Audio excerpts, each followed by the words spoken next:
week, I shared a letter from one of our viewers. It was a teacher who expressed their stress over being kind of the counselor and priest to their students in terms of their personal lives, the emotional impact on themselves when the student confides them, as well as the huge stress they were experiencing in competing pro-am and seeing their students suffer from the political marks from the judges.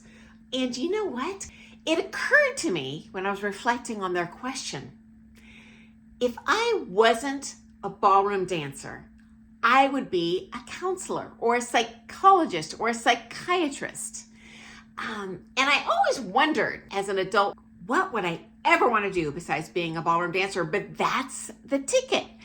Refreshed my memory. When I was in high school, I begged my mom to let me go volunteer at Damish. This is, at the time, our local state mental health residential hospital / kind of prison for people that are just irrevocably mentally ill.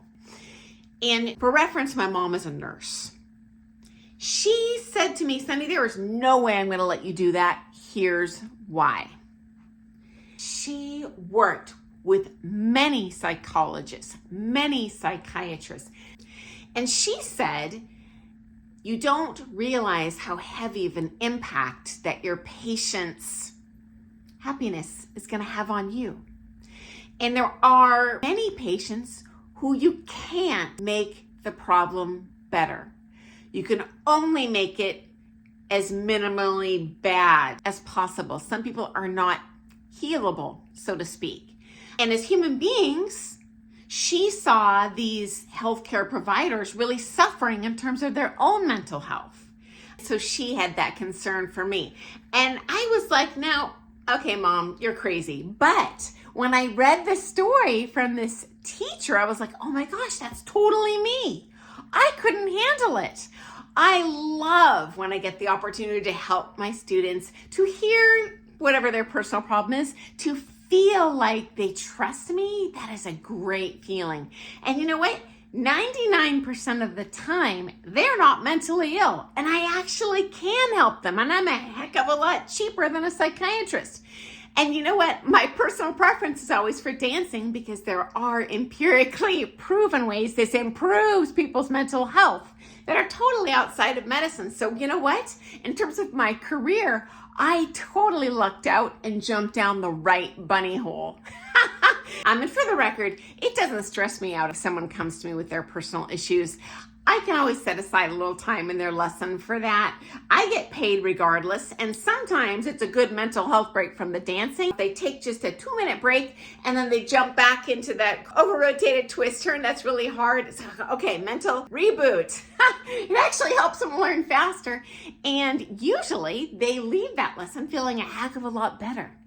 Now, in terms of the pro-am political challenges I shared in that video last week, it is very stressful as a competitor, whether you're an amateur, whether you're a pro, suffering from political marks. Doesn't happen at every comp, doesn't happen from every judge, but pretty sure we've all seen it. Okay, guys, so it is way more stressful for your teacher when you, the student, suffer those political marks. Because we know how kind of fresh you are to the industry and these experiences are very new for you.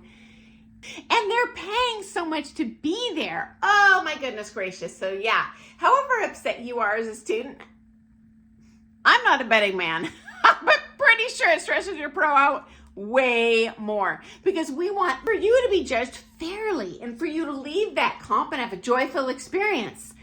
I do worry. Maybe they think that I'm a bad teacher and that they actually danced bad. Fortunately, this day and age, guys, we have video. We have evidence. And so, you know what? If the student has that bad experience with the apology, we've shown the video and they're like, oh, okay, well, I can see I'm better. And clearly they're not. Happens to us all, okay, guys? As for our teacher friends here, if you're wondering, gosh, how do I handle this with my students? Here's my 2 cents. Definitely share your own personal stories. times that you've endured that same challenge, time that you've seen other people go through that same challenge. My thought is power in numbers, and just knowing that you're not alone in the struggle, that your student knows they're not the only one this has happened to. And it's been happening for decades and happens to many, many, many people. That's a huge motivation for me sharing stories on this channel, because I have been that student where I feel I'm not improving, where I wonder, does my pro suck? I don't understand. They're teaching all these champions. So I feel like if you're transparent with your own experiences, it's going to make that a much softer blow for them to not feel alone and just understand. The important thing is I'm getting better and I'm becoming a beautiful dancer. Okay, final thought, back to the videos. Sometimes we have a bad day at a comp. This is going to happen to our students. Happens to us as pros. Not every day is a winner. And when that happens, you can show them the video and just point out, hey, here's what you did this day that you don't usually do. You had a bad day. And then share your story of the day that you just had your head up your butt at the comp, because it happened to me. It's happened to everyone I know. It happens. So anyway, guys, thanks so much for sharing your stories. And thank you to the teacher who sent that question, because it totally refreshed my memory of, oh, if I weren't a ballroom dance teacher, I would be some sort of a mental health support professional. But I think ballroom dance teacher is way more fun and usually ends with that positive net result. Okay, guys, I look forward to seeing you first thing tomorrow morning for some more things ballroom dance. Thanks so much for your questions. Have an awesome day. Happy dancing. Bye.